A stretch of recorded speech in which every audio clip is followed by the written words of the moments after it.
That's actually the first time that someone has asked me something to that effect. Shall I just tell you my background or something like that maybe? So I studied at Royal College, left college in 2006 after O-levels, joined the Asia Pacific Institute of Information Technology because I wanted to do a degree in multimedia. Graduated in 2011 with a first class honors. In the interim, I want to get into filmmaking. Realized that my colleagues and I don't have enough money to make films. So we thought the next best thing would be to get into advertising. So we started a company called Essential Private Limited in 2011, just before I graduated in fact. And in the interim, I also got a scholarship to do my LLB with the University of London. Studied for that at the CFPS Academy down Darul Mountain. And recently I completed my MA in film with the Rain Dance Film Institute.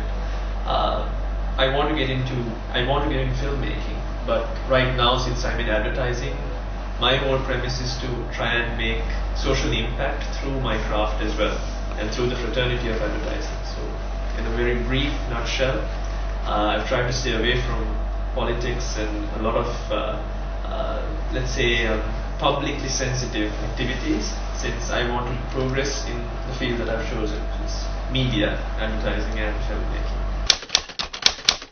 Because I felt that's one of the best ways outside of what most people call politics and whatever these social activities that can actually make social change. I've always felt that film is a format by which change can occur, and it's a very responsive audience that actually is there in Sri Lanka as well. So I felt being an ad man, being a filmmaker, I could actually drive change in my own way, on my own terms as well. And it's a creative outlet and something that I would have freedom in proliferating whatever message that I wanted to. I think ostensibly as an individual, I am able to stay away from politics, but that doesn't stop everyone else trying to tag me or pin me to going towards that area. So no, I don't think it's possible in any event. But at the end of the day, I'm an individual. It's my choice, it's my freedom. Perhaps right now I might be going in this path, but there might be occasions in the future that call upon me, just like my mother was called upon to her duty, that I might have to serve this country in so many different ways. I think the speciality of the role that my mother played throughout her life and throughout her career in the Supreme Court was a very private one. She's someone who admires her own privacy. So I realize sort of the connection to politics and more so going towards that social limelight during the impeachment period. Because before that, if you really do a search even online, before the 1st of November 2012, of my mother, of myself, of my father, of my aunt and uncle even for that matter, you would not find anything. That's because we've always stayed away from public life.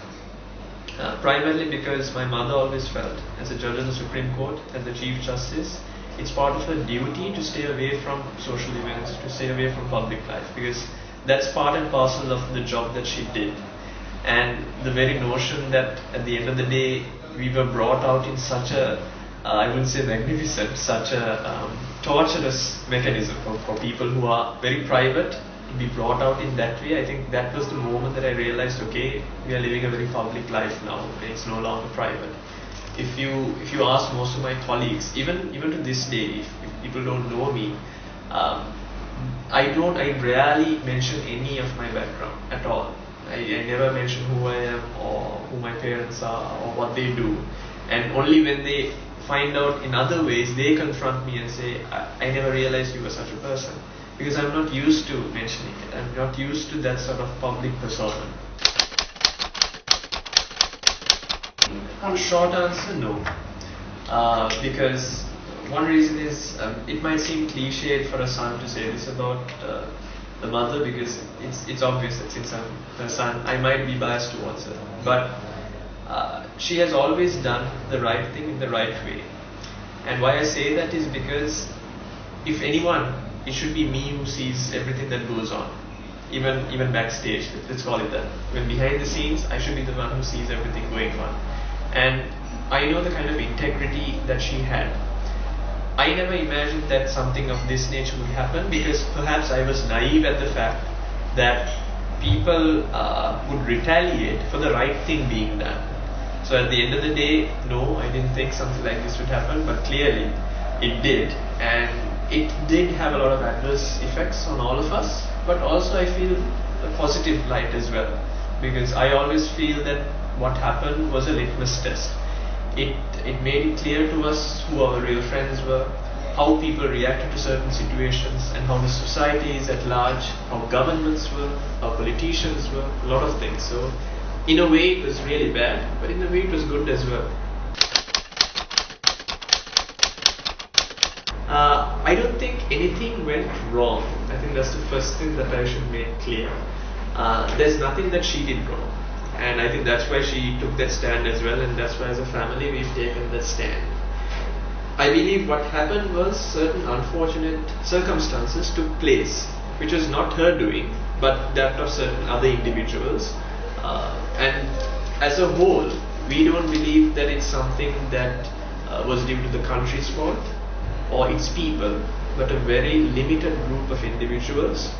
I might say a family as well, and it was a personal vendetta that was against us. So at no point do we think that anything wrong happened from our end.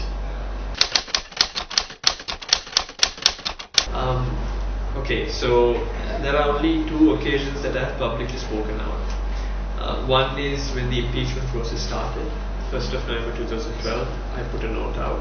That was because the very reason that I mentioned earlier, she's a very private person.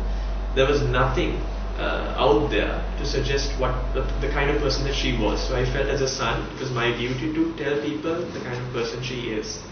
The second time was this, and the reason why between those two, it's about 3 years, between that period where I hadn't put anything out, was because whenever I put something out, even if I liked a status for that matter, it would be construed as something that she did and not an individual opinion of mine. And I didn't want to jeopardize her position just by me acting out on social media. And I'm a person who's very restrained myself as well. Specifically why I commented on Mr. Rajapaksa's post is, to be very honest with you, I empathize with him because I'm also a son. And I felt the same exact feeling, if not worse, that he was feeling at that very moment. But I felt, since the changes that took place in January of this year, that he might have become numb to everything that happened during his tenure, and that to a great extent he might, while he has the perfect right as a son to actually say all those things, to not alienate everyone else who was affected, not just me but so many other families during that period. So I felt, since no one was specifically mentioning this, that I should at least put a note down to say, look, I can't talk about everyone else. There were so many families who might have been affected, but I can speak about myself, my family, my extended family, whoever is connected to me.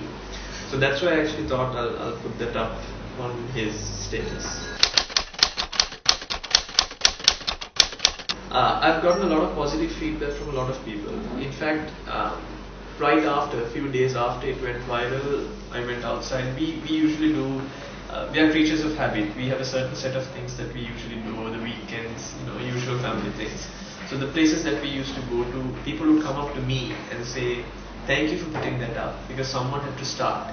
And it was quite symbolic, because that's the very same thing that I heard from people on the 1st of November 2012 as well. Thank you for putting something up. Someone needed to start. And it's all been positive. There's not been a single negative or adverse effect on it. And I have not been responded to also, I might add, by Mr. Rajapaksa.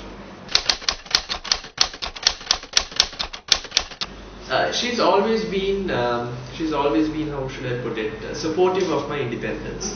So she rarely tells me, do this or do that. She feels that I'm an individual, I have my own opinion, and I think she's always been proud of the fact that I have been independent in that way. Even the note that I put out in November of 2012, she had no idea that I put it out until she got to know of it from others as well. So even in this context, I think she was indifferent. I mean, she felt that as a son, I had the perfect right to say that. And I would say she was supportive of it as well. You have I have put out my opinion. So. Absolutely. Without any unequivocal hesitation, yes. Once again, it's not in the context of what she has done. If you go through everything that happened during that fiasco, I want to call it that as well, if you go through that time period, you'd know that they are all baseless and trumped up allegations in itself. I don't want to go into the details of it, because even to this day there are cases pending against both my mother and my father, and it would be wrong of me to mention that here. I believe, and this is from a son's perspective, so you can take it in or articulate it in any way, shape or form. I believe that both my parents have been in the right from the day that they started working till this day and till the day they die. And not just in the context of a blind faith that I have, because I've seen it, because I know how they work. And that sort of component of working has been instilled in me as well, in the work that I do. So definitely, I don't feel that whatever that happened or whatever that was, whatever that they have brought about was clearly something that they did, rather an excuse for them, the parties that were concerned, to remove both my mother and father from the positions that they held. In this political scenario, no, unfortunately. I think if we leave the word politics out of it, and if we take it in the context of social service, then perhaps I definitely feel there is much more that the country can gain out of her. The path that she took in her life was that of the judiciary, and even that, if you recall, none of the posts that she held, she went after them. She didn't go after any of these things. When she became a judge of the Supreme Court in 1996, it was because we were in the United States. She was doing research in the United States, and she was actually called to come and take oaths. When she was made the Chief Justice, again, I mentioned earlier, she was overlooked, and in 2011, she was given that position. None of these things she sought after. So in that same light, I feel if there is an opportunity that arises, and if she is called upon to again serve this country, she will most definitely want to do that as well.